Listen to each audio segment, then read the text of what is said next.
Alrighty then. Let's get started.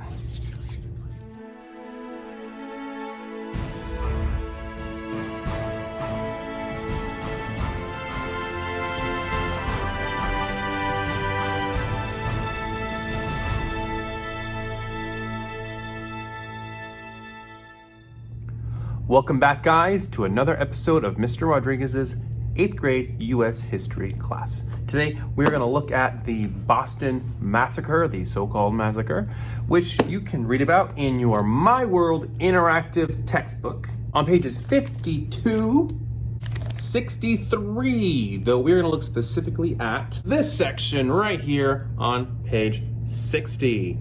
The Boston Massacre is a pivotal moment in U.S. history as it brings the angry American colonists into conflict with the British overlords, their colonial overlords, bringing them closer and closer to the American Revolution. So let's begin. Coffee break.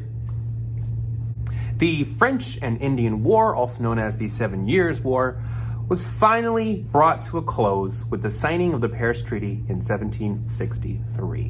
While the British and the American colonists struggled at the outset of the war, the investments made by Prime Minister William Pitt and the massive borrowing required to fund the war resulted in a victory for the British, but it also resulted in a huge amount of debt.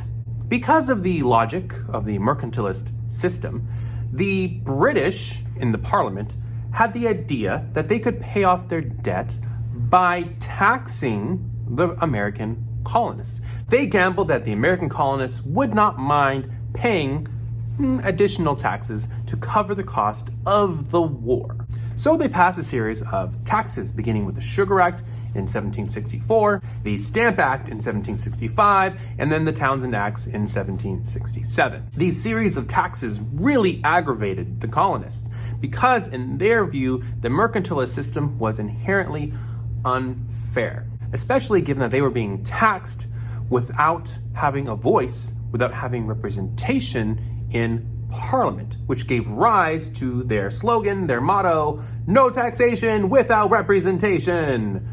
So today you'll hear people complain about paying taxes, not quite the same as the Founding Fathers because they did not have representation in the British Parliament. Opposition to the taxes initially was peaceful. There were boycotts, people wrote petitions to the king, there were groups that were formed like the Stamp Act Congress, the Sons of Liberty, there were parades and eventually protests and attacks like tarring and feathering of customs officials. The Sons of Liberty, in particular, ratcheted up the tension between the American colonists and the British. Sam Adams was the leader of the Sons of Liberty. He was the cousin to John Adams, a lawyer in Boston. John Adams, by the way, spoiler alert, future president and writer and signer of the Declaration of Independence, not in that order. And Sam Adams was kind of mocked by some for wearing a gray wig and for having a red suit. This guy right here, actually.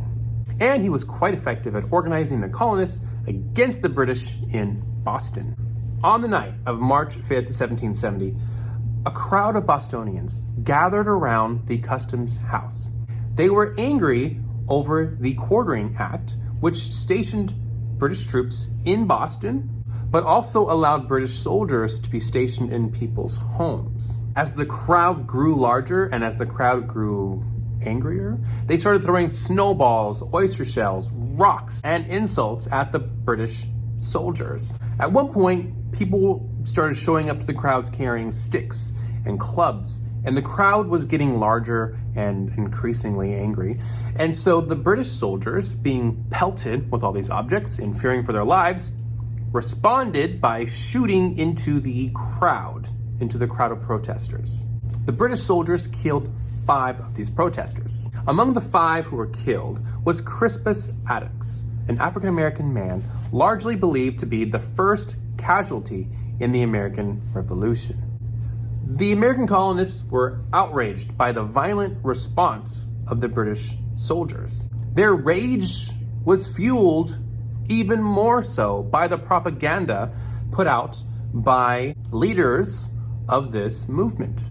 Paul Revere, for example, and his famous engraving of the Boston Massacre, depicting these helpless colonists being mowed down by a column of British soldiers. Even the name Boston Massacre itself was a form of propaganda because the incident wasn't really a massacre so much as it was just violence carried out by colonial overlords against their subjects, and it wasn't even really done in malice so much as panic and fear for their own lives.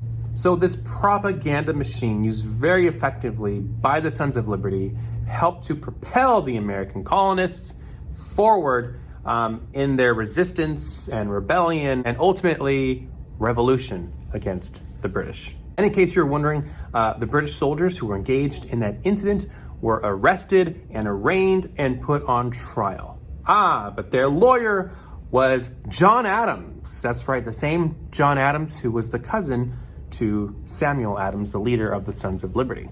Now, he didn't defend these British soldiers because he loved the British, but no, he defended them because he loved law and order.